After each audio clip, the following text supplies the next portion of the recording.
Hello, ladies and gentlemen, and welcome back to Fortnightly Frontier, a show about Star Citizen, and a show that still, after 6 years, doesn't have an intro because we have no idea what we're on about. I am your host, Darionator, and I'm joined today by my good friends, Meyer, as always, and also Paul. Hi, Paul. Hello. Hi. So, Star Citizen, eh? About that, it's a shame. Yeah, it's a shame what happened to Star Citizen. You know, like, yeah, they got bought out by Blizzard, and so Activision are just basically gutting out the tech, and they're using it to construct their new mobile game. It's it's the way it goes, I guess. I think we all saw it coming anyway, so. Yeah, I mean, I'm looking forward to the new version of Raid Shadow Legends. It should work really well with this new tech. This is sponsored by Raid Shadow Legends 2. Of course. Electric Boogaloo. Yeah. Of course, that is just an out of season April Fool's joke. I'm sorry if anybody believed us for even a fraction of a second. Yeah. I was going to make a joke about the game being tied up and thrown into a river, but that's a little too soon, I'm guessing. I wanted to have this show about the very much hyped Squadron 42 update video, but that's so late. I don't know if it's ever gonna be released. I mean, with our timing, it's like the Squadron 42 roadmap that took a year to be released after it was promised originally. That nobody was prompting it. It's like, we'll give you a Squadron 42 roadmap. No one asked for that, Chris. And then it took a year after everyone was screaming, "Where's the roadmap, Chris?" We've got an update video. Oh, that's great. And where's the update video? Now it's gone. Yeah. With our timing on the show, you can hedge a pretty good bet that it's going to be released during the recording. So, yeah. So they made a monthly report for Squadron 42. Speaking of last week. But I'm checking This Week in Star Citizen now, like their weekly thing every Monday. And apparently this Wednesday, they're reposting it. What happened to the last one? Are they reposting it? Yeah. That's what it says in This Week in Star Citizen. Yeah, so like I can even show it to people who are watching right now at home. Like, it says right there on the Wednesday the 10th, Star Squadron 42 monthly report repost. Oh, I think on Wednesday they posted on the website, but on Monday it goes out as a newsletter. I see. That makes sense. Yeah. So in that case, nothing new there. I got excited for a second. Yeah, for some reason whatever day that the newsletters go out, the Star Citizen one is. Well, no, the monthly reports. The Star Citizen one is posted on the website. The Squadron 42 one is sent out as a newsletter, and then on Wednesday, the Squadron 42 one is posted on the website. I don't know.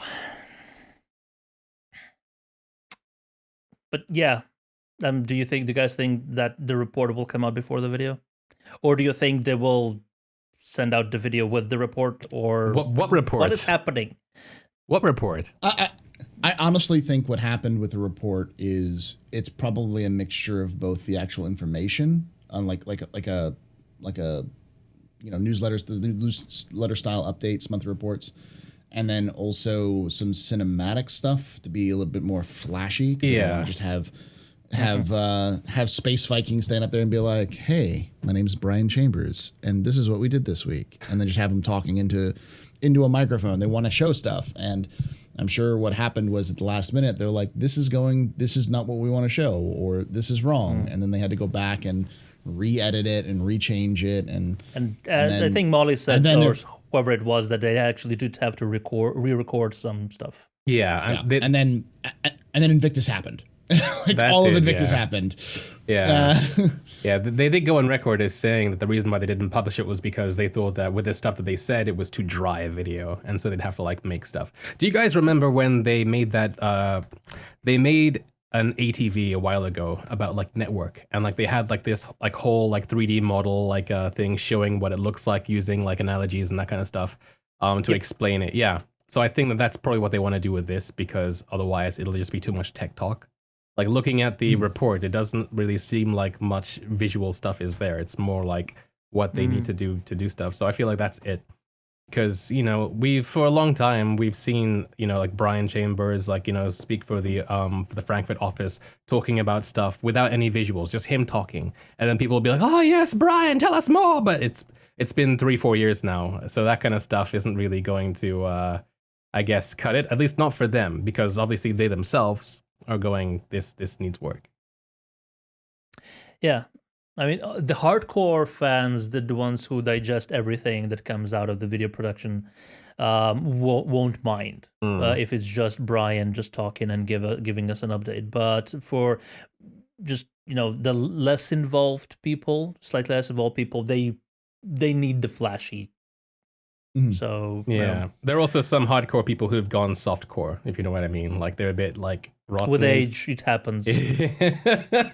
Yeah. So if they see something like that, everybody's always like pushing the goalpost and expecting something more than what happened before, CIG included. So if it's just standard fare, then it's like, why even bother?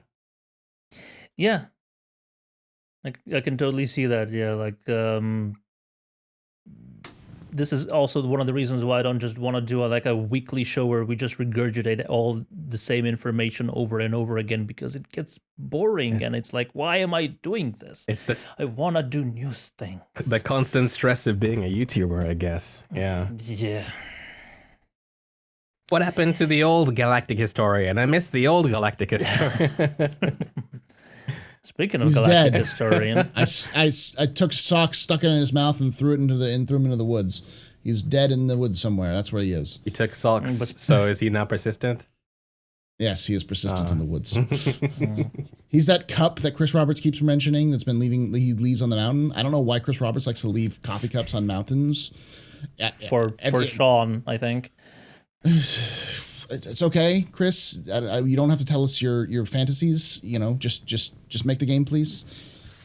Maybe it's the mating ritual of the Wild Roberts. So what about Galactic Historian? You did something very cool. I did. Thanks to the help with Meyer and you. Both of you guys are in the latest episode. For those of you who don't know, Jumptown Wars. So I've made a documentary over the last 5 months now, chronicling the lore of Star Citizen's, the lore of Stanton system, as well as leading up to the lore behind and around the player event known that I'm calling the Jumptown Wars, that a lot of us talked about when Jumptown was active. A lot of people don't know that it is actually a in-game event, that it was canonized in lore at the end of the wars by them mentioning it by name, mentioning Jumptown and mentioning criminal activity at Jumptown. So I wanted to do a documentary while people were still around who remember the event, get their stories and tell those stories, because I felt like it's the first time in Star Citizen where you have where a player event made it into lore. So I want to chronicle that, but I also want to put into the context of lore itself so that players understand what's going on.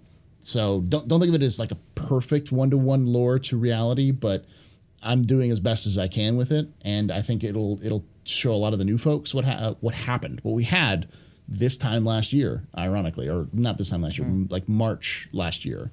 It seems like so long ago, but it was only a year ago. Yeah, like I didn't realize it was only a year ago. I thought it was like 2 years ago. It's like, what? It started in November 2 years ago, and it ended in March of last year. So. Yeah. There's one other in-game event that kind of made it into, I guess you could argue it didn't make it into in-game lore, but they did have an actor, like a news reporter kind of guy during an ATV talking about it. Do you remember the Cryastra protests? Mm-hmm. Yeah. It's pirates attacks in Cryastra. Yeah. Like and that actor was Disco Lando. Oh yeah. It was Disco Lando dressed up as a news anchor reporting on it. So I don't know if that's technically lore or not, or if it's just Disco Lando being Disco Lando. Yeah. That was kind of fun though, because it was like they kind of made light almost in a way of I'm sorry, I think yeah. They made light of, is it like hardcore players protesting the fact that like there was something about PvP that they didn't like, or like it was like they were protesting Arena Commander not working or something? Yeah, Arena Commander was basically being abandoned, and every time they tried to ask for them to change it, they refused to. So they said, we'll just start killing people at Cryastro, since it's the only place that doesn't have an armistice zone and everyone uses. So they would just take over Cryastro and shoot anybody who came by, and when people complain, they're like, tell CIG to fix Arena Commander and we'll leave.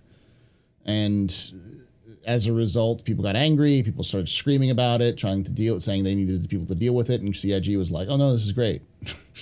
They're doing combat in the PU, which helps us. So. Yeah. So like inadvertently they played right into CIG's hands. Yeah. By shifting combat from Arena Commander to the PU. But what happened to the Cryastros? It's like we don't know in lore, but we know that they got replaced by the rest and relaxations. So. Yeah, like a lot of PU content, like but that used to have like basically nuggets of activity. They got like a giant butter knife and spread it across the verse. You know, like it's basically everywhere. And it kind of, for me, it's kind of almost killed a lot of the game. You know, in terms of like having those like areas of you know, those nexuses of activity. It's now Conflicts.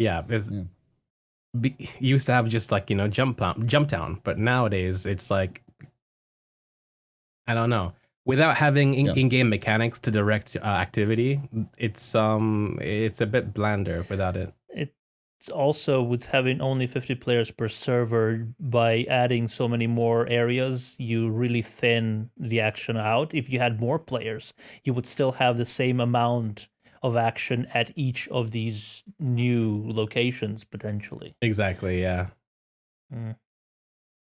But what about, do you think, this is just a weird thought that I have, but with Invictus, Vic, do you think with how people reacted to the fleets by ramming their hammerheads and 890s into them and trying to, do you think that sort of coordinated emergent gameplay, so to speak, would be acknowledged, you know, by having some sort of mention of ne'er-do-wells trying to disrupt the celebration? I'd hope, but you know, I'll let Meyer talk about it. I mean, like, if anything was going to be to go into the lore from gameplay this year, you'd think that would, you know. But I think that it kind of, if they were to acknowledge it, it kind of like would then cause a lot more. They obviously have a plan with their lore, in, you know, like right now it's Imperator elections and that kind of stuff. They obviously have like a focused train of thought when it comes to their lore. And something like, you know, like the UEEN, what is it, gauntlet getting exploded or whatever, it seems like a pretty big moment, right? So I don't know, but it'd be cool for sure. I think it would play into the lore themes of Stanton, because Stanton's lore at this point is it's out of control. The crime is absolutely running amok, and the companies who are supposed to protect Stanton are not doing it. So I think what it would do is it would add to the whole the UE needs to come in and step down. Like the advocacy needs to just crush what's going on in Stanton, because it's at this point it's practically an open rebellion. Right. So which would make sense. And it would play into the whole gosh, I'm trying to remember what it is. The advocacy's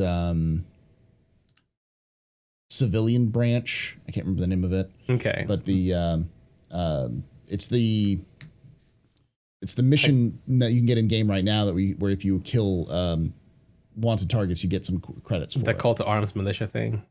Yeah, the militia thing. Yeah, it's the same incentive, which is why you can buy things like javelins, you know, like they're just military surplus, right? Like that's why you can buy a Nautilus and that kind of thing.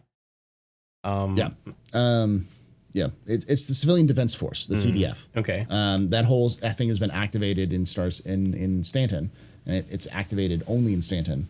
So it would feed into that whole Stanton is gone buck wild and we need more protection. Right, right. It'd be nice. I'd like to see it. Like there have been events, in the past, like in Elite Dangerous, for instance, where they've had massive events that were coordinated in such a way that anything that happened in it, even though it was like super coordinated, would be honored. And then we have this guy who you may have seen him in your streams because he plays later, when you're playing or when Captain Richard's playing. But there's this guy, I think he's called like Harry Potter or something. He's like a notorious griefer from Elite Dangerous. Like there was this like in-lore convoy happening in game, and he managed to join the wing protecting that convoy. And then like sometime really, really late into the convoy, at the time where this NPC was the least protected, he then like broke formation and blew her up. And so they had to honor that. And he's in their lore, but obviously not as Harry Potter, but as like some name they gave him or something, even though he's a troll or whatever. So I could see that happening in Star Citizen. I would love to see events like that, be honored like from the from a gameplay standpoint. But I guess we'll have to wait and see. Just have Detox in lore for blowing up an Idris. Well, you don't even have to say Detox. You can just say unnamed hostile forces were destroyed in Idris during Fleet Week. Or just call them something else. Just make a facsimile or something and call it something else like they did for Harry Potter. Well, from a sort of how could I word this, from a not a marketing perspective, but from a PR perspective, you really don't want to bring attention the identity of the assailant if something bad has happened to you. So, and since the UAE is in charge of recording history, they would probably just omit the identity of whoever did it. And they could just blame it on rebels. Or agitator factions or insurgent forces, that kind of thing. There's like 5 different gangs at play in Stanton, so they could just blame one of them. So, oh, you made a video about that as well, didn't you? I did make a video about that, about the 5 different gangs of Stanton, which is the Ninetails, the Dusters, the Lowriders / Nova Riders, the Climshaw Par. Or no, it's Par's syndicate who works with Klim, and then one person who's still not in the game yet, and then the Otoni group, which is the one that Tisa Pacheco is phase 4. Right. So, speaking of Par, he's coming in 3.10, isn't he? Hey, that segue. Yeah, he is. Hey, I'm all about the segues today, so, do you think his fabulous hair will also make it with him? Or is that something that we'll have to just wait until new hair tech comes in? Isn't his hair literally just the Ricky? No, it's something new. It's like a proper greaser thing goes up, and then it's very slick back, and it's a pompadour.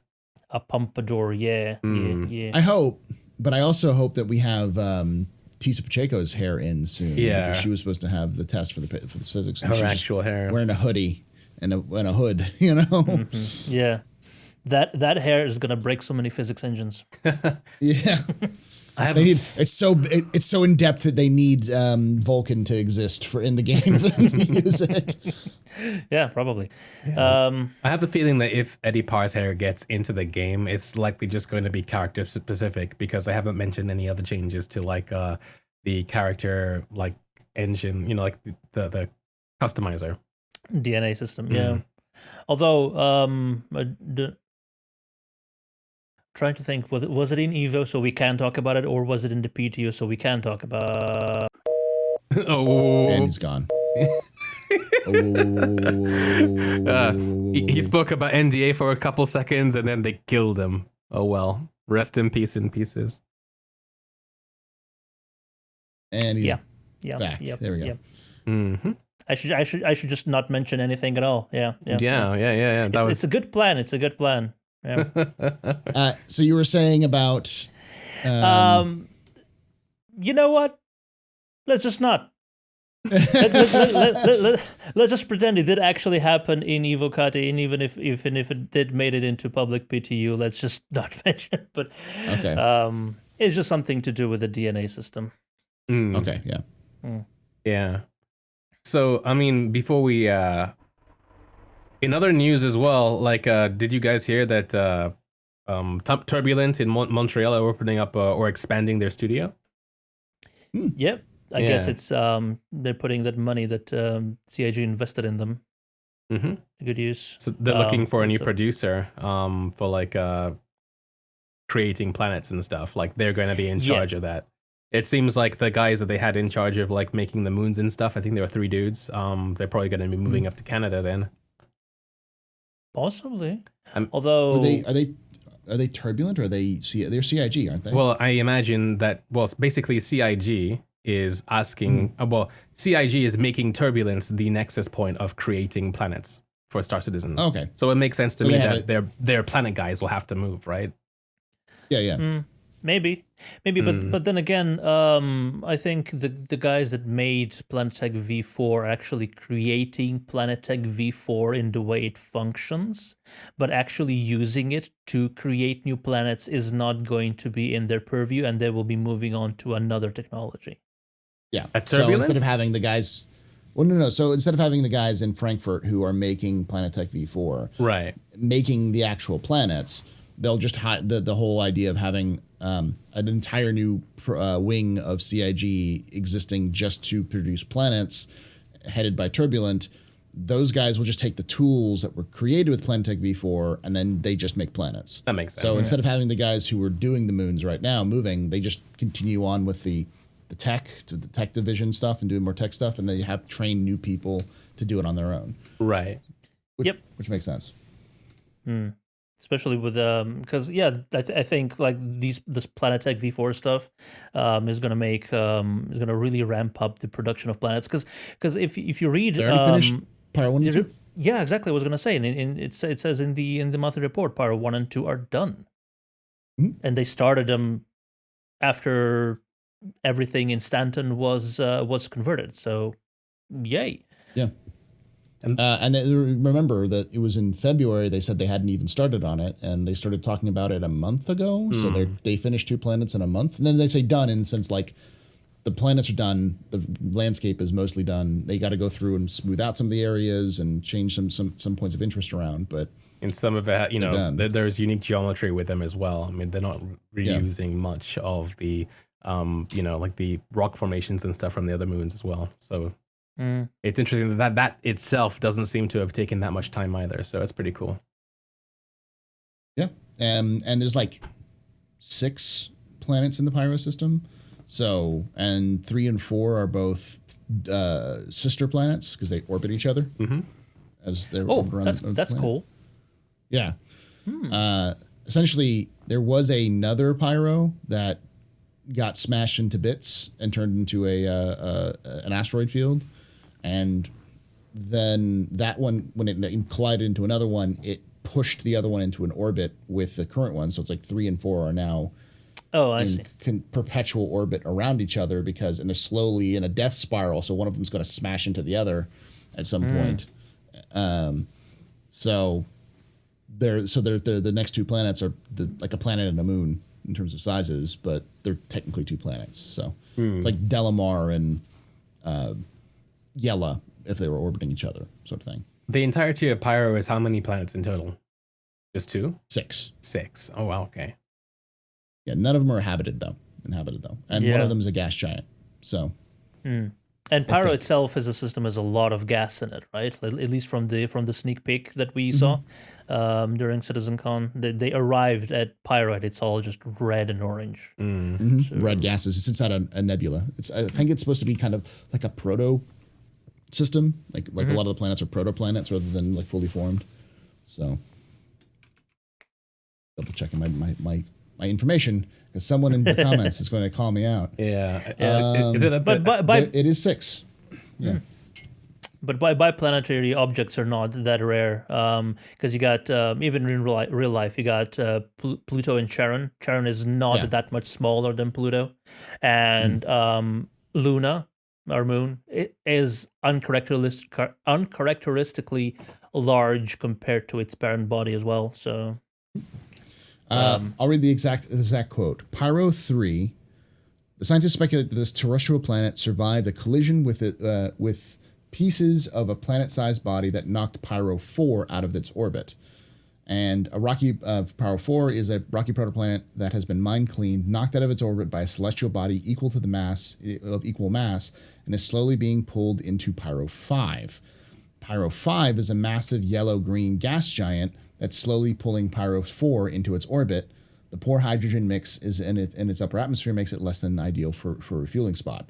So the old Pyro 3 smashed into old Pyro 3 smashed into Pyro 4, or old Pyro 4 smashed into old Pyro 5, which then turned it into Pyro 4, and now it's being pulled into a gas giant, and so Pyro 3 is now being moved out. So it's actually a planet being consumed by a gas giant. That's going to be cool. That would be cool. Yeah. Kind of reminds me of ending of 2010 Space Odyssey. Yeah. So. The birth of a new star. Or maybe not. So with 3.1, you mentioned, or 3.10, you mentioned that Eddie Parr's coming out. They've, I guess just scrolling down the roadmap, they've mentioned, so the new Babbage shop editions are coming in. They're almost done now. Yeah. But that's only a trinket shop. So everybody will be able to get their penguin. Snowboarding penguin. A trinket shop. You called the factory line a trinket shop. No, read it. It says trinket shop and factory line. There's supposed to be two. Yeah. Okay. So the factory line is... Click the image. Introducing a novelty kiosk in the new Babbage spaceport interior, which will sell souvenirs and knick-knacks. Also coming in the spaceport is the factory line. Okay, so you just ignored the factory line altogether to talk about the No, I didn't say that. You just I said you didn't let me finish my sentence. I was going to say a trinket shop is coming and the factory line. How dare you even mention the trinket shop first? It's all about the factory line. Because CIG did. Fair enough. Yeah, you want that Moby-Glass too? Do you think... Well, okay, I have a theory. Well, I shouldn't really say I have a theory. This is my thinking. The Moby-Glass that we have right now, is it the Moby-Glass 2.0 that's being marketed all over New Babbage? And is Moby-Glass 1.0 the old one that we had? And we're not actually getting an update when the factory line opens? I don't know. Because visually wise, actually looks very similar to what we have now. I mean, so does an iPhone like first gen and an iPhone X. I mean, like they just look similar. Yeah, it's true. I mean, like iPhone 5, 6, and 7 and 8 were identical pretty much. Yeah. But maybe I think it's. I think what we're gonna have is colors. Yeah. I think it's going to be paint for your Moby. So, or is it coming with a complete redesign or rework of Moby-Glass to use building blocks UI, which will then let us it'll give us so much more customization and colors and different widgets and everything. Please. Yeah. That'd be the dream, to be able to customize your Moby-Glass to like have a customizable dashboard home screen. Yeah. Exactly. So turn it from an iPhone into an Android. Yes, to a degree. The one of the things that they really need to do is make the Moby-Glass part of the inventory. So it is. But I mean, like right now, it is your inventory screen. But the ability to remove your Moby-Glass and then from just have your Moby-Glass from your wrist slot. But what I mean is that, like, from a technological standpoint, that from the very beginning, it always has been. This patch with 3.9.1, there was a bug that still persists, where you can't see it physically, and because you can't see it physically, you can't press F1 to even use it. So that functionality is there. It just you know. Okay, so but how will you be able to remove it if you can't? Because you have a separate inventory screen. Yeah, your current inventory screen is how you don't need a Mobi-Glass to get your inventory screen. Yeah, right. the radial dial. Okay. Yeah, but then that inventory screen is going to have to be reworked from the radial dial, which is crap. Which they showed off in the last ISC. Sure. Did they though? They did. Was it personal inventory or was it ship inventory? Mm-hmm. It was personal inventory. Personal inventory. It's both, probably. What's this? Like I missed the transition ISC. They showed off he doesn't a new watch inventory screen. And one of they showed off was essentially have you played like Tarkov or DayZ or Scum or any of those things, like the Tetris style inventory system where you kind of like you have slots and you got to move it around and fit the slots in your bag. That's essentially what they're going with. And they have like a 1x1, 2x1, and 2x2 blocks. So different items will have different sizes in your inventory. So it'll be by volume instead of. Which ISC was that? Numbers. The latest one. This last one. Oh yeah, I haven't seen it. Told you, he doesn't watch it. Part of the sprint report. Yeah. Part of the sprint report. Okay. So. Yes, and I'm also way behind on updating my index, so I couldn't actually just give you a link directly to it. But it's like a 30-second mention in the sprint report as it usually is. It was like 30 seconds of a mention, and like 20 of those seconds was Disco Lando putting every disclaimer under the sun and under the fact that it's like this is a test. This is not a final form. We're still looking and prototyping it. This is just to see if it would work with our new inventory, the new building block system. Yeah, but people don't listen. What was that? But also, nobody cared. But they don't listen. Yeah, they don't listen. Building blocks is for designers, like game designers, to put like rudimentary UI in. So they can text the functionality of the game feature that they're making. It was like they also showed in new approach corridors through no-fly zones, and it was these huge blocks of graphics, and everybody on Reddit was up in arms. No, it's too blocky. It's blocking my view. It's ugly. Yes, that's the point. The UI team hasn't gotten to it yet. Yeah. It's just a test. And no matter it's just a test. And no matter how much, it's like every time CIG talks about building blocks, they mention how the designers and game developers will be able to put in some UI element to see if it works, and then so they don't have to wait for the UI guys to make something bespoke in Flash. But nope, still falling on deaf ears apparently. But I will say that nobody really complained about the inventory that I saw, about the whole like personal inventory, because I'm fine with that. That's something people know. Tetris inventory is normal. I didn't even see someone post anything on Reddit about it. Yeah, that's what I mean. Like no one even knows or even like bothered to complain or praise it. Yeah, it's like, positive or negative. It's weird. It's standard. Yeah, like standard inventory. So. Do you think this shows that there's just so little that can still be innovated? That even though CIG always pushes to be new in every area and something to create something fresh, that a lot of times there's no point and just use whatever works. I mean, already. There becomes a point where there's really, really, really no point in reinventing the wheel, Like, sure, you can roll up in octagons, but what the heck's the point, Nihil novi. Nani? It's a Latin, nihil novi, which is a Latin phrase. Nothing is new. Yeah. that was, the Romans said that. And of course it's in Greek, I think it's, or in the Bible, it's nihil novi sub sole, which is there's nothing new under the sun. Right. Yeah. And that was Ecclesiastes, which is sometime in the 80s.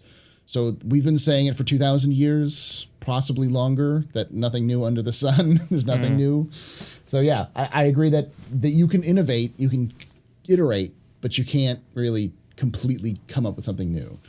If it works, it works. As long as it's easy, recognizable, someone can do it, but you can make it easier in some way, shape, or form, or make it the way it works with your game. I would love to know what they think about smartphones. The person who said that, nothing's new under the sun. What the heck's that? Yeah, that's true. That's true. Yeah. Also, I do believe that this is why I think though that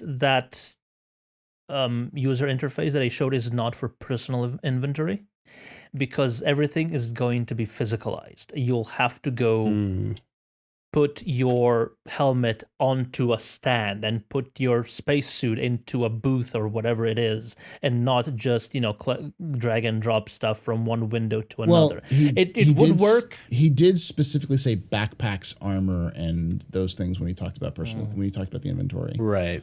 I mean, it'd be nice to have like a way to have preset loadouts without having to go to a locker to set up your loadouts. So like, let's say I have a bunch of clothes and I'm in the middle of like nowhere. I can maybe go to that manager and set up a loadout. So the next time I'm at a city, I can get that loadout without having to like faff around at the city. Or, set up that loadout to like exactly what you need. And then like toss it in a locker, and then when you go out to you just go in the locker, grab it, and leave. You don't have to like go in the locker and be like, it's just like it's already pre-set up in like stash. Well, like a backpack would be. Yeah, but that's just a manual setup, your own setup of a loadout. I mean, instead of having user interface, say this is my space exploration loadout. Know that locker has all the stuff I need to go into space, and that locker has all the stuff I need if I want to go to the bar. So. Yeah. So I was actually having this. Sorry, go on. You still need. I was just say you'd still need to actually manually like set that up originally, but having it in a way that would be manually set up and then just walk away. So you only have to do it once, kind of like we have to do in real life. You can pack a bag and just leave the bag by your door. It's not going to change. You don't have to constantly repack the bag just because you need more or less things. So just grab and go. I was having this conversation on our Discord with the community, and I was saying how Star Citizen is going to be the first MMO, like an MMO, that will have a item quartermaster as an actual like gameplay role. You know how you have like your pilots and you have your engineers? You're going to have a guy on a Bengal or a Javelin and stuff, and literally all their job is going to be making sure that everything is in the right place so that when people want to scramble to do something, they know where things are. Just like the dude on the edges in Squadron 42 demo. Exactly. Like you could have a player doing that because they know exactly where things are, Yeah. So it kind of makes me hope that that whole system isn't going to be so cumbersome for them, because like maybe it'd be nice if you could say there's a terminal where you can purchase weapons to your ship without having to like buy individual weapons, and then that gets stored in like a central box. Then you go to that central box and then you can take out individual things to then put onto your weapon racks and on your shelves. Otherwise, it'll be really cumbersome. But yeah, I mean, the last thing on this list for the new Babbage Shop editions is they talked about sim pods coming back. Okay. So maybe not usable. They already are. The props are already in New Babbage. Yeah. The new prop is there. But as for being usable, though. Well, you also got to remember that they're coming out with, in 3.11, they're still planning on coming out with the Star Runner. And there's been a lot of chatter about the blades, the computer systems in the Star Runner, and also for things like turret gunning and so on and so forth. And in lore, I always go back to the lore because that's where they always start. Microtech is a tech city, not just Mobileglass, but all tech. In fact, a lot of companies exist in Microtech as their headquarters, and it's like kind of like a Silicon Valley. It's not just Microtech City; it's also a Silicon Valley. It's more of a Silicon pole, but yeah. Is it also tax haven? Is that why everybody has their headquarters there? Probably, because probably local taxes are not as high. I mean, it's a planet owned by a company, so maybe it is, you know. Oh yeah, paying taxes to a company. That's weird. Yeah. So as a result, the factory line might not just be a mobiGlas thing. It might be also where you go to get your computer parts. So, in the future, you want to get those new scanners or change up the targeting software you have. Avionic subcomponents. Which is what they specifically build in Microtech is the avionic subcomponents. So, yeah.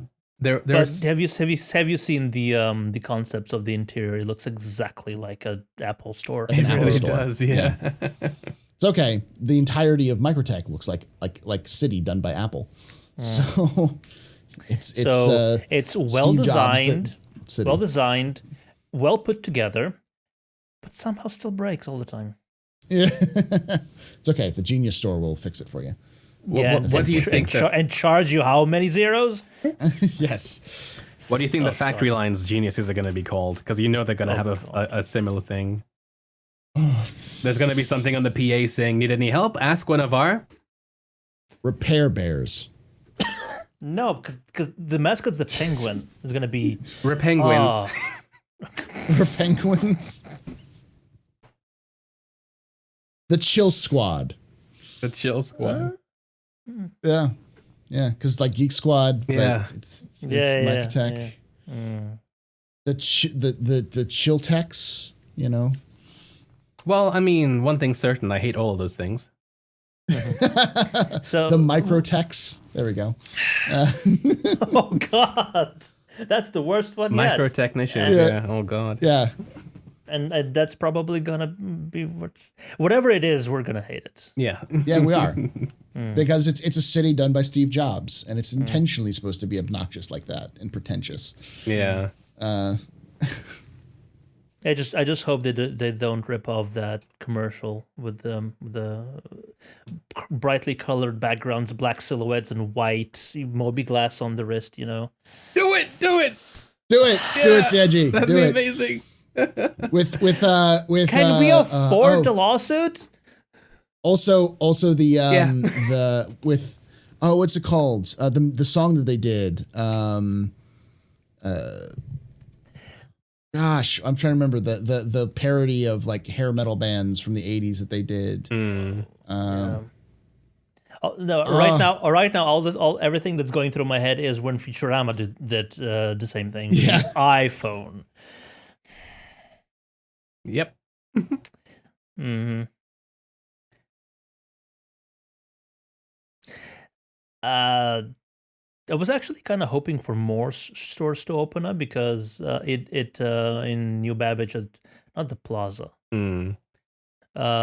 around Full Burn. I looked it up. Oh yeah, that song, Full Burn. Yeah, Full Burn playing in the background. You have people dancing, like headbanging to it with black silhouettes. That'd be great. Yeah. Sorry, I had to pull the name out. No, I was actually kind of hoping for more shops to open up because of the Promenade, not the Plaza, the Promenade. Around if you go, there's a lot of just doors, and they have the company names there. Yeah. So, I think do you think that there's a plan to actually do anything with those, or is it all just set dressing? It might be both. I mean, there are some things like, the spa, which might open up when you can finally go ahead and change your hairstyle, like in game. There's there's the big ones. There's the Oza, which is the restaurant. The big restaurant. Yeah. No, but there's basically just there's like a wall of doors, and they have just this company, this company, this company, this company, this company's here. Oh, so right. It's basically just like office space for rent. I think those are just going to be NPC spawn zones, honestly. That's where you will see NPCs come out of like inconspicuously to join the server. Yeah. The Disney entrances. Yeah. I like to call them. Yeah. Which is also something that I've been harping on about, and that needs to happen is when you log off, your body needs, like, if you don't go to a bed to log off but just randomly in a city you press escape, log out, your body needs to be possessed by an AI and then walks out and Yeah, I see that. Yeah, through one of those doors. Yeah. That'd be cool. What if somebody 30Ks? You're busy talking like, in town FOIP and all that stuff. Turn around, walk away. Or just find the nearest seat and sit down. Yeah. I think it's all doable with subsumption whenever that gets there. But yeah. Well, they actually talked about, log out for some reason. An NPC will take you over and then fly you to the closest station. So you just spawn there, so. Yeah. So the next location thing is Grim Hex. I don't think they're refactoring it altogether, but they're definitely saying they're making Grim Hex improvements. That's almost done with 55 out of 68 tasks. Yeah. So we got big hangars and we have a racetrack of sorts. A scramble race feature. Do we have the frame rate at Grim Hex for a racetrack? No, but who cares? I mean, we have more of a frame rate at Grim Hex than we have in any of the other landing zones. Oh, Star Marine. Yeah. Yeah. So it's Speaking interesting. of, I saw you using the new friend feature. I saw you playing Star Marine yesterday or a couple of days ago. Was that fun? Who, me? Yeah, you. Oh yeah. Wait, it says that now playing Star Marine? It tells you now playing Star Marine. It tells you where you are, whether you're in menus. Spectrum, are you away, are you in menu, in PU. It's Big Brother, and I love it. I don't like being stalked, CIG.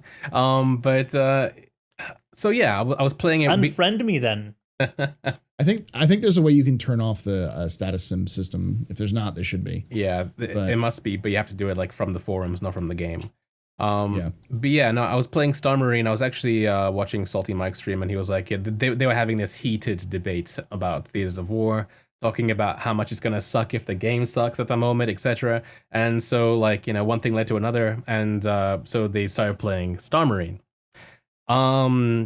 You asked me if I had fun. I mean, I tried it again today, honestly, and it was okay. I mean, frame rates never drop below 40 for for the spaceport thing, and but the new Doctor stage, I think it's really, really horribly unoptimized. The lighting is broken, and it makes everything else look washed out, and the frames for that suffered as well. But I don't know.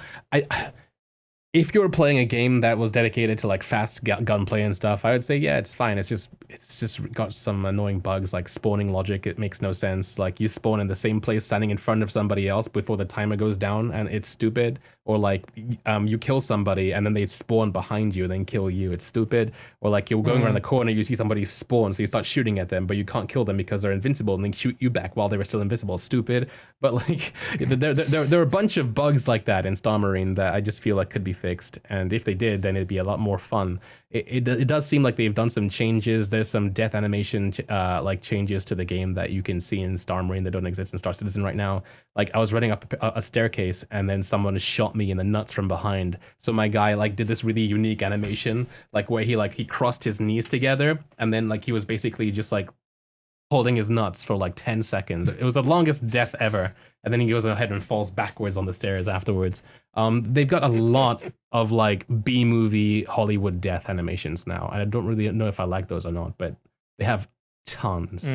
You shoot somebody in the foot in Star Marine now, and they hop around like Daffy Duck for 5 seconds. Really? Yeah. I haven't played in such a long time. Yeah. I mean, to be fair, Star Citizen and CIG is going for a B-movie aesthetic with a lot of the stuff. The animations, the story is very B, when we say B movie, I'm not talking about, what's with all the bees and the honey. We're talking about new alien race, maybe. Classic B movie, schlock, stuff that's ridiculous and over the top, because that's what Aliens was when it first was released, and that's Chris Roberts' favorite movie. It's what Blade Runner kind of was, and it was really it was one of Chris Roberts' favorite movie. Yeah. So what is the definition of a B movie then? Because I never figured those two movies. You have a blockbuster or a main drama or something like that. Those ones are their own kind of subgenres. a historical drama. It'd be kind of like a mainline movie, or Star Wars is like a blockbuster movie. AAA versus versus double A or single A or indie. Yeah. B movies are like, I guess like stoner comedies would be considered something like B movies. Like the Adam Sandler films, like they have budgets, but it's not nothing, but it's not like massive. You have a couple of $1 million you throw at it and you make twice that back, and that's about it. And not much marketing. And it's usually made by a small team of budget filmmakers who are really good at making really cheap props. A good example of a B movie, which is become popular but is still pretty much a B movie, other than the ones I mentioned, would be something like Space Raiders, or Never heard. I'm trying to think of the ones that were more popular. Robot Jocks you wouldn't have heard about. White Girls is a B Pacific movie. Rim. Yeah, Pacific Rim. Pacific. It wasn't really meant as a blockbuster when it first released. It wasn't marketed as such, though it was done in the style. El Mariachi and like a lot of the Quentin Tarantino films. The original Quentin Tarantino films were B movies. Those are good examples of B movies. So B stands for what? Budget or like style? I don't know what it stands for. I think it stands for budget, but there's a lot of different like definitions behind it. It comes from the era of the 50s when I think you had two showings. You had the A screen and the B screen, and the main screen was the A screen, and the B screen was whatever they could throw up there. Right. And so usually it was ended up being the local stuff, like guys from Pennsylvania would like run around the state showing their movies at various films, and they would be like take up the B screen rather than the A screen. I think that's where it comes from, but I'd have to look it up. Okay. So I know nothing Starship about Troopers is a good example. Yeah. So stuff that's not meant to be a blockbuster, but to fill in a niche. Okay. Interesting. But yeah, like there's a lot of that going on in Star Marine right now. Like I peeked around the corner once, I shot a couple times with a pistol, and I went around to like heal myself. Then I went to peek again, and the guy is like on all fours, like clutching his chest and coughing for like 5 more seconds before like collapsing. Like I just hope it doesn't get confusing, because like you shoot somebody, they should go to the ground so you know not to keep shooting at them. But yeah, that's true.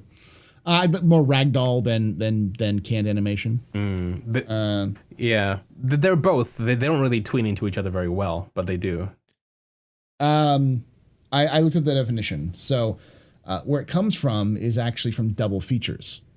B-movie is the second half of a double feature, which is less popular. So you'd have like Star Wars and then, Buck Rogers. So you'd watch, people would go to watch Star Wars and then they'd pay for a double feature, so they'd stay there to watch Buck Rogers afterwards. Did people have a lot more free time back then or something? They didn't have as much TV. Remember back then they had like 4 channels and no internet. That's true. That's true. I guess that makes sense. Yeah. So it's like the other side of the cassette tape, basically.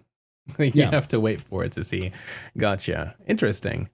All right. So yeah, that's that with Grimhex. So like it says here now, it's been specified that it's a scramble race feature. So like so instead of it being a sprint from A to B, it's like points. It's who can get to the most places fastest. Does anybody even play scramble races? We tried. I mean, they were fun when they worked, but they bug out so much because the terrain keeps changing, and so like the points you're supposed to get to keep appearing either underneath the terrain or in the sky, so you couldn't do them. But who knows? Does that still happen with Planetech V4? Haven't tried yet. Maybe that's something to try next time. Yeah. But yeah, if they haven't removed them altogether from the scheduler, I haven't seen it in a while. Yeah. I mean, there would be really no point in creating a section of Grimhex just for scramble races if scramble races were being abandoned. So yeah, I don't think it would have been a matter of it being abandoned more than it being broken, so they didn't just serve them. All right. Okay, so for AI, I've skipped a couple of those because they're just kind of just tech things. But like, NPC improvements. The bartender. Yes, this is one of the reasons, or the primary reason why we have the bartender on Throw the things. I refuse to talk to my union representative. We will be boycotting every bar. I will do a one-man protest preventing people from getting into bars. Eddie Parr is a bartender. Mm-hmm. Yeah. At Wally's. A bartender. He's also a bartender. He's also a pirate, so don't tell him your information. No, but So. So they've been talking about this Bartender AI for a long time. It seems like 2018 is supposed to be like almost done, and then keeps getting pushed back. I think it's a matter of it being like the umbrella term for a bunch of different behaviors, not just a bartender you will see. Yeah. Because we did have the bartender you will see, and that guy was in Hurston in LNV, but yeah, he broke.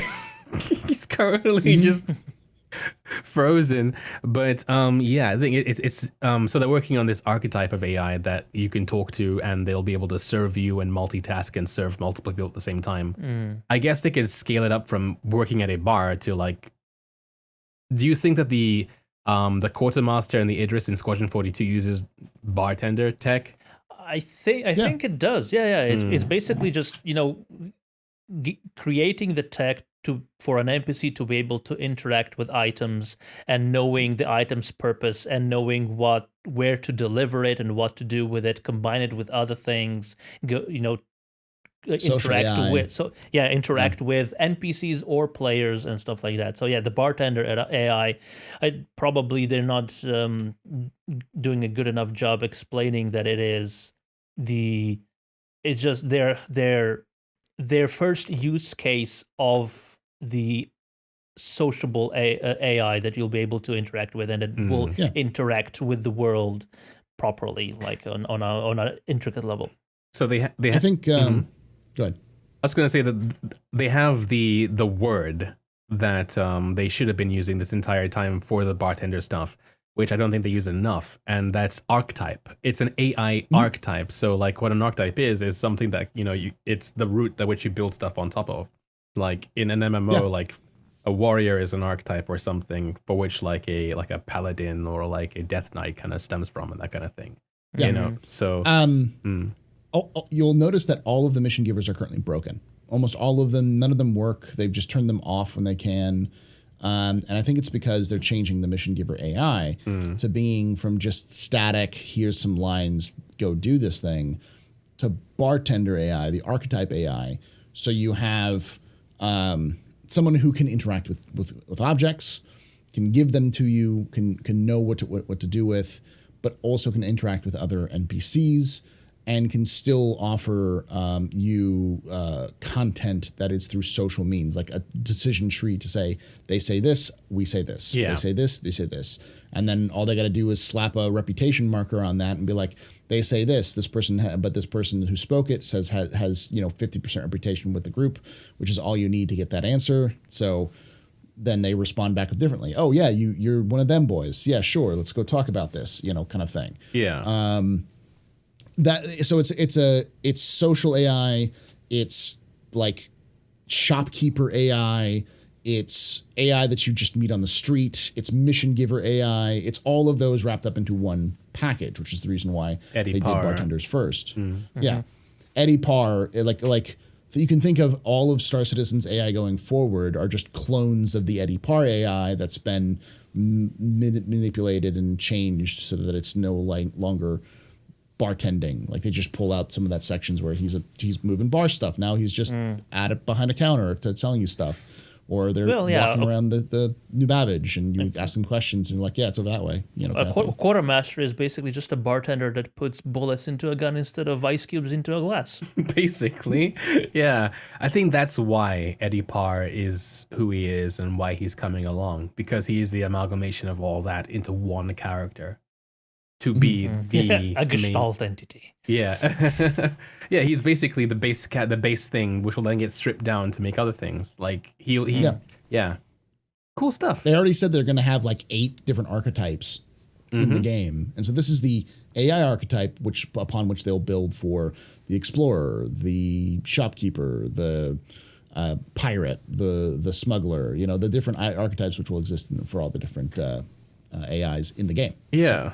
There is actually these archetypes are listed in their stretch goals, actually. And the bartender is the first one. And I guess that's why they're pushing the bartender, because it's been a #1 position from the very beginning. Yeah. So like I can show it to anybody who doesn't believe us. It was the $54 million stretch goal. And yeah, so like they're going to add 10 distinct AI character roles on planet-side environments at 54 million. This includes bartender, which is coming up, almost done. Doctor, which makes the most sense. We already have body dragging coming in next patch as well. Entertainer, which we've seen in some of the trailers, just standing around singing. I imagine that those also DJ Steve. Yeah, and the holograms, I imagine, count as entertainer. They're an NPC that you just talk to and they do something, like they talk to you, they tell you a joke. Sanitation worker, that's in the works. You can see janitors on stations, they're holding brooms, but they refuse to work. Security guards, that it's something to do with the union. It's not their fault. Security guards, which they do work sometimes, although nowadays you kind of have to literally stare down the barrel of the gun to get shot. Shopper, so NPCs. God, do I wish that was the truth. Sorry. Shoppers, which are AI NPCs that'll actually buy stuff, I guess. Even though we kind of have those already. Yeah. They're basically just walking around shops and going, yeah, and they push you out of the way when they walk out, because that part of the animation doesn't have the whole shimmy past you part built into it. So we'll see if eventually those shoppers will actually pick up like physical items, or will they just keep humming and hawing? Because if they just keep humming and hawing, they're done. Then they have tourists, which are just shoppers that stare at items instead. Vagrants, which are just... That's a thing we haven't seen yet. Vagrants? Like Kobo sleeping, at a corner behind a pile of garbage or something. There's some NPCs dressed that way in Hurston, but they don't do it. You got to remember that they also have to add voice lines for them. They have to add behaviors that they do on a regular basis, like a routine schedule. People think that like every unique AI is going to have a routine that they do specifically towards them, and it's like, no, they'll have variants of those. Someone might have 10% vagrant and 50% shopkeeper and 40% shopper. That just means that the routines are those 3 things. And it does done on a loop, and then they disappear into a back room when they're going to bed. Yeah. There's no like space for them to sleep. That's what you'll see. So. Yeah. And the last role is Vandal. Which I guess vandalizes. Yeah. And, a while ago they mentioned that you would be able to just follow an NPC when they get off work and they go, I don't know, grab a bite to eat, and then, wherever they go to sleep.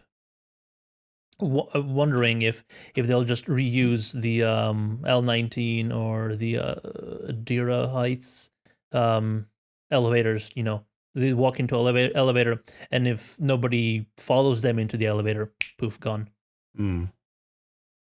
Maybe. We'll see. Let's see. Gameplay wise, fixes to impounding your ship. Electron damage. Oh yeah, the electron gun. Oh, I love that so much in Unreal Tournament 2013, which was basically a sniper rifle that basically did the same thing. But does it have a place in Star Citizen? Yeah. Yeah. Why not? You think a gun that shoots lightning, that does chain lightning. So like, let's say you're in a squad and you're peeking out of cover, your squad are in cover. You get shot by this lightning gun. your squad mates also get struck by this same lightning because it's chain lightning. Maybe it will finally get people to not squad up and bunch up. You have to spread out your forces, damn it. I hold my point. I don't know. It's cool, but this thing is broken. It has to be a very expensive gun in game because it seems like it's incredibly overpowered. I also don't think it's going to kill you instantly. I feel like it's going to do some damage to you. But if you're running at somebody and they're like, I hit you with lightning, it's not going to be like they explode. It's going to be like, oh, you hit me with lightning. I'm going to shoot you in the head with a bullet. Because it's designed as stunning as well as distortion damage. So this is the ones that are coming out are specifically lethal, though. They will be. Yeah, they are lethal, but maybe not. They're a one combination. shot. But it's not a one-shot kill. We're Right. talking about like multiple shots, and you have to hit the same target multiple times to cause it to explode. And it's like a Zetnicatel from Stargate SG-1. 1 shot stuns, 2 shots kills, 3 shots in disintegrates, and they don't tell how long the cooldown period is because you got all sorts of combinations. It's like 2 years later, get shot again, instantly dead. Nah. Yeah, and that may be the thing as well, is that there may be like a dispersion. You get hit once and you pull back and you pull away. Then after like 2 seconds, they have to hit you again, or heal up, and now suddenly you're back to one shot again. And it's designed as a sniper weapon, at least the long range one is. So it's designed to be shot from a long distance. And so in a close corridor, you shoot it with one distance. Someone's going to close that distance with a shotgun and blow your face off before you have a chance to get that second shot off. I guess they could balance it by making it so that it doesn't do any bleed damage and it doesn't do any health damage either, as long as you don't get zapped twice or something. Yeah, just zapped once and you take some stamina damage, or you're disoriented, and then zapped 2 or 3 times, you're dead. Yeah, it doesn't. I was actually kind of hoping that the pistol would not be a lethal one. It would be I was too. a non-lethal takedown. So far, they said it was going to be lethal, but the hope is that maybe they might change that. When they introduce non-lethal weaponry, they would also need to start introducing some sort of restraint system. Otherwise, it doesn't matter. Like you can already knock someone down, but what happens afterwards? You can keep punching them, but they'll get back up and they'll be fine. So you need some sort of handcuffs. They sell handcuffs at the R&R. They do. Easy Habs. The Easy Habs, yeah. I mean, they're fuzzy handcuffs, but Yeah, I mean, like you can knock people out in Star Citizen, but that's you're just delaying their death because again, like they're not gonna get up and go, oh, sorry, I've changed my mind. But that's why, like, even when you're unarmed and you knock someone out, you can press middle mouse button to stomp on their helmet to kill them, which is kind of cool, I guess. Ooh, wow. Yeah, it doesn't like shatter the helmet or anything, but it does do the kill. And yeah, but like for bounty hunters, you will need, once you take someone down, before they regain consciousness, you need somewhere to restrain them and take them to your ship. Yeah, and hopefully with body dragging, that'll become more like obvious how that'll happen eventually. But yeah, I guess this feature here that's coming up is one that I wasn't looking forward to because I didn't know it was gonna come until they announced it, like, I think one SCL either last week or the week before. And this is... Dash disappeared again. I'm doing a Paul Shelley. Oh no, just before. Oh. I was about to do your sub dance thing on multiple I don't know what's going on. It's just Discord keeps rebooting. Weird. I think it's the video. I don't know. Maybe. But yeah, so we learned about this 2 weeks ago, and I haven't been more excited for a feature because this part of the gameplay for me has kind of been failing for a long time. And this is turret and gunnery improvements. Okay, what can be done to improve? I mean, in what way can turrets be improved? Like easily, take the current like tracking turrets that we have, like with the gimbals, gimbal assist, and put it on turrets. Yeah, that's pretty much it. That's all you need to do. Okay. Yeah. That way, people who are sitting in turrets feel like they're doing something. Instead of just warming a you seat. have a circle, and you try to keep within that circle, and the guns will auto track towards the pip that it's trying to hit. That's what turrets should have anyways. They shouldn't have auto aim, obviously, but you need to still keep it within that circle. You can tighten up the circle or loosen it up or whatever. Yeah. Yeah, I would still think that the circle itself needs to be tighter. But that's like a balancing issue, because right now turrets have none of that. It's like fixed guns, but you also have it's like the gimbal mode, and you don't without the control gimbal the assist. movement of the ship. So so you're always getting some interference. That prevents you from aiming properly. Yeah, I'm looking to the first iteration for this, like where it's overpowered, because for too long you're playing by yourself, and then you have a friend who wants to play with you, and they sit in the turret, and I mean, like, they seem to have fun, but when I try it, I don't have fun. Like, I maybe hit every other 20 shots with my turret. It's not fun, So like, once this comes in, turrets are gonna be so deadly, because you're gonna be hitting more shots than you've ever hit before with guns larger than the main guns that the pilot has. So it's which would probably make ships like the Hammerhead as lethal as they're supposed to be. Yes. Yeah, and the Hurricane. Even the Cutlass. Even the Cutlass is gonna Even feel... the fucking Cutlass, yeah. And the Retaliator. Retaliator's got 4 turrets. Yeah, all size 2s, but if all 6 size 2 turrets that hit the targets, then done. I'm currently doing trading in Star Citizen to save up for attritions from a Carrack. Like, that's like 8 size 4 attritions, and that's a lot of money. Yeah.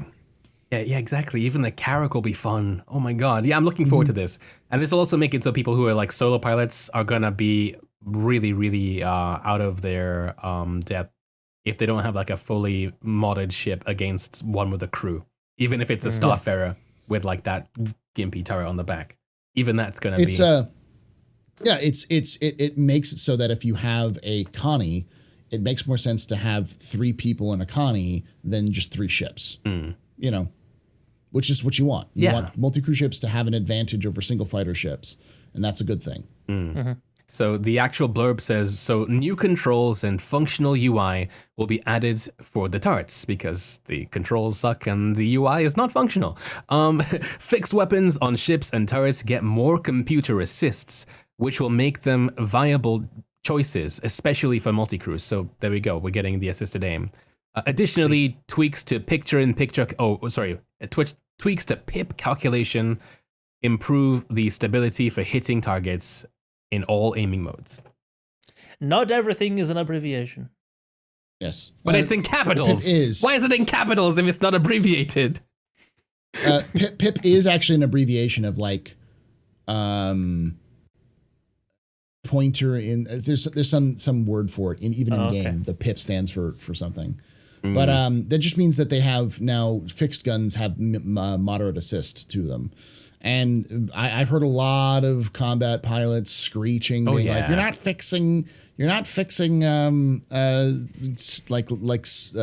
fixed guns by giving us auto aim." And it's like, you always had it. That's what when people were screaming about they want to go back to like 2.6.3 or to 1.4, those that existed back then, they had that in there. It was just called ESP. And it worked. And it worked. This is just a replacement for ESP, which is broken now because of everything else that was been added to it. So that's all it is. Yeah. So I'm looking forward to that. That should make gameplay for me a lot more fun because I've kind of resigned myself to not being the best. You know what I mean? So I'm looking forward to it a lot. And then they've added thruster efficiency curves and aerodynamics, which I guess just means that thruster efficiency curves will drastically change the way thrusters work in atmosphere. So atmospheric flight will feel different. So aerodynamics with using the sign distance fields to calculate at lift and stuff like that and resistance. That would be cool. Making an Aurora like the brick that it is. Yeah. Just give us the fans back, CIG. We need those fans for when you hit J. That'd be nice. On the Aurora. Yeah. I wonder how this will affect those low flying people, those if they're French hard flying people. Well, you'll need to do it in like a Gladius or an M50 or something like that, something that is aerodynamic. But the way they bank and curve and stuff like that, that's going to be, it may introduce issues with them, yeah. Yeah, we'll see. They're kind of like sudden quick turns is going to definitely change. So you're having more looping turns. But, an Aurora will take a lot longer to turn because it's using its thrusters rather than its aerodynamics. So a spherical ship would be the most useful in atmosphere. Because that has the same sort of has the same silhouette, same aerodynamic properties from in any direction it flies. TIE fighters win. But Mist can just easily create like a ship that's nothing but a sphere. I mean, it is basically what their design language is just like. Bleh. Yep. Elevator panel updates. So like for the utilitarian buttons, so the ones that just have like the 2 round buttons, how they're gonna change those? What do you think they're gonna be? It's gonna be the same as we have in New Babbage now. It'll just be a list of floors that you can go to and open. It'll just look open less door modern. Button. Yeah, just different design, which is gonna be good. I still don't think that's gonna solve one of the issues that people have, which is forgetting what floor their ship is on or which hangar or pad. Because people creating these user interface mock-ups, like, okay, the button is showing me where my ship is, but how's the elevator supposed to know who you are and which floor you're going to?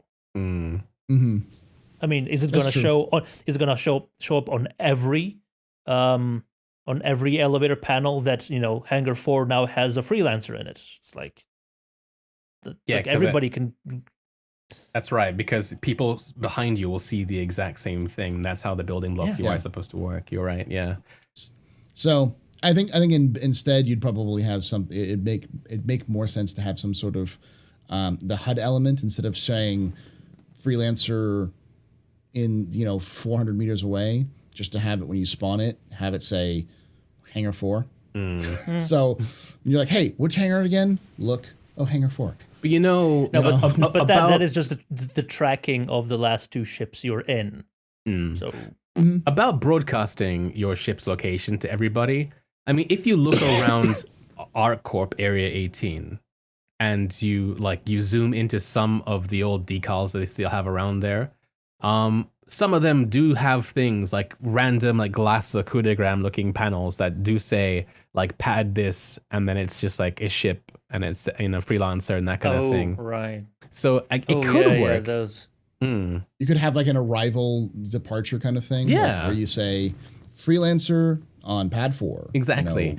It does mean that, people who are looking to hijack a ship or to be a dick around pads and ships will have an easier time of it. But you also have the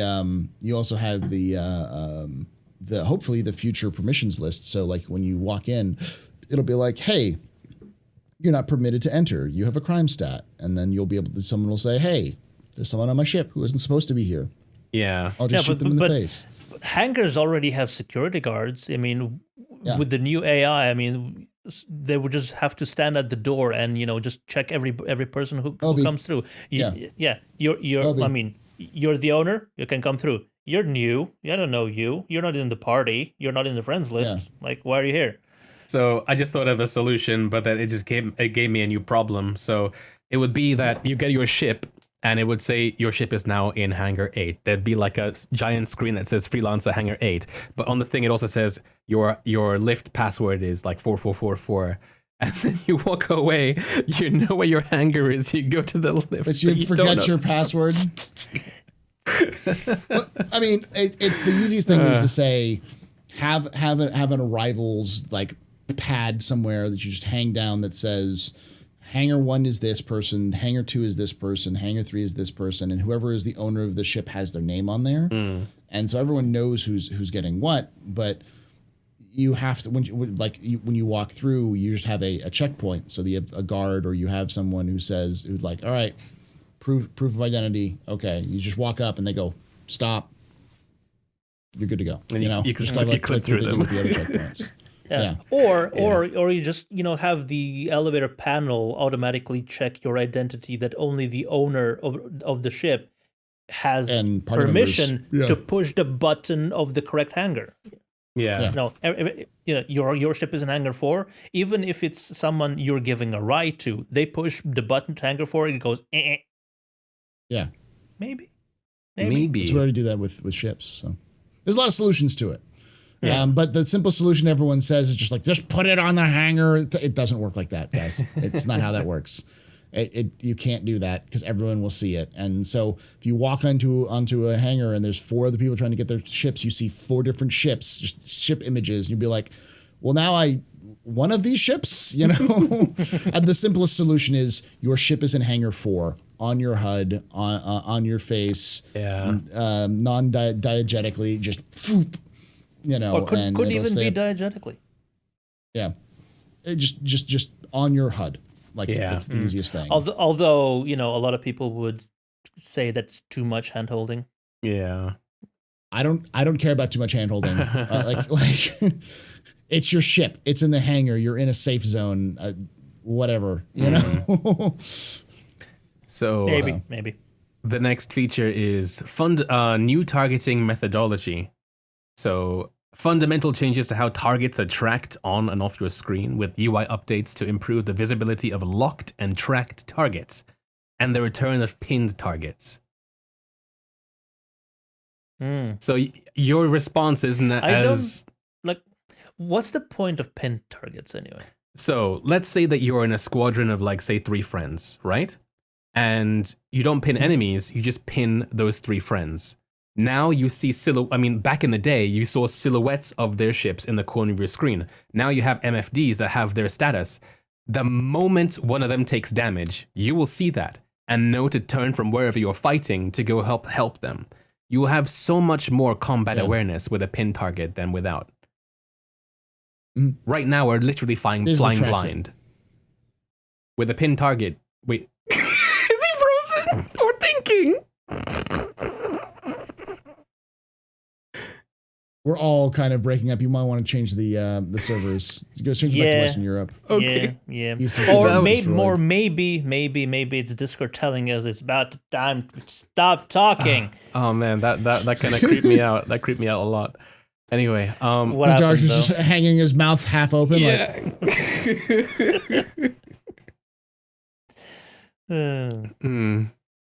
All right. Well, there are a bunch of other features here, and we could go on forever about them. We're not really like a rundown show or anything like that, but it was something to talk about. Exactly. No. But 3.10 looks like a good patch, though. Yeah. Even if it's not the 4.0 with the jump point to Pyro. I mean, did we actually ever think that they were going to have Pyro running in July? No. No. I mean, I was hoping that we'd get Crusader, but that's it's just another landing zone. Yeah. But it is just another landing zone at this point, yeah. Yeah. It'll be like it's cool. Yeah, it'll be like New Babbage. You would see it, it'd be amazing for the first 4 hours of looking around, and then you don't really want to go there again because it takes you 6 minutes to get to your ship. I haven't been to New Babbage for months. Yeah. You only go there if you absolutely have to. And I think that's probably the biggest issue that CIG will have in the future is learning to balance when to go down to cities and when not to. Because forcing you to go down to cities a bunch is going to make everyone mad. Yeah. Because it's just wasting your time, So. But, at that point, I think that's the point of the of the factory line. That'd be the only place where you can get like some good stuff for your ship. Yeah. Well, I mean, if you want right now, I think the availability of items is far too spread out in the system. There needs to be some items where they can only get at specific locations. Like there are, but I think there need to be more. Like, if you want to use like an MMO that has a huge good track record of like how to use like cities and stuff, I mean, look no further than World of Warcraft, I guess. Like they have several main cities, right? why be in a main city and not do anything else? Well, it's because in that main city you can do stuff that you couldn't otherwise do in other places. You know, like there's an auction house you can use, there's a bank you can use, and I mean, it's also a hub for talking to people. Right now in Star Citizen, the main cities are just a place to spawn and get your ship. So once we get those functionality bits in, then it'll be better. Yep. I agree. Yep. But still, you know, cities like planet-side locations are meant to be used sparingly, just because it's such a faff to get down to and then back up into space from. It would make sense that like the only places you can get certain tech, or the only places you can get your ship modified, or the places that have the best kind of repairs and stuff like that, you go to a planet. You sit down, you go to the planet, you fly down, you land, and you get all that stuff done. But it's something you're like, okay, I've got like 5 things I got to do down there. I got to go talk to this mission giver. I got to go, you know, I got to get some new clothes. There's a new weapon mod I want to get. I want to upgrade the ship. And you do all of those 5 things by flying down the planet, and you're doing other things while the ship's getting upgraded, kind of thing. It's about optimization of time and resources while on planets, instead of just being like, you wake up in your hab. You get out of your hab. You take 10 minutes to commute to get to your ship. You've wasted 30 minutes just getting off the planet, you know? Hey, but New Babbage is the only place where you can get a hamburger. So they got that going for them. Now with 100% wham. Space cows, delicious. Yeah. I mean, wham burgers are being advertised at stations, so I was kind of hoping we'd get, you know, more of those. We'll get whammers shops on stations. They'll just be, you know, sparse throughout them. Oh, whammers, not wham burgers. God damn it. Yeah, wham burgers is what they serve, but the whammers is the name of the Yeah, but now I want a burger. Should we just That's what should we just wrap up now? Yeah. Yeah. All right. Since you didn't do the intro, come on, Paul, do the outro. Do the outro? Yeah. Thank you guys for watching us here at Fortnightly Frontier. It's still Fortnightly Frontier, right? I'm not screwing up the name. Yeah. Okay, good. Fortnightly Frontier. I'm Paul Shelley with my friends Meyer. I think that's right. Is that right? Meyer? No, Meyer? No. Meyer and Darsh. Thank you for watching. If you guys enjoy this, every 2 weeks there'll be new videos. Make sure you hit that like button, subscribe, comment down below. I mean, it's supposed to be every 2 weeks, but thank you for watching at the very least. Yep. Everybody's thinking so. We want to hear your thoughts on things like the future of lore in game, how our players may end up being in lore. We want to hear your thoughts on, you know, everything we discussed here today. So please leave those comments below, and they might end up as topics in the future videos. So thank you so much for watching. Like I say every time, hope to see you guys again soon. But if I don't, hope to see you someday in the black. And that's how you do an outro.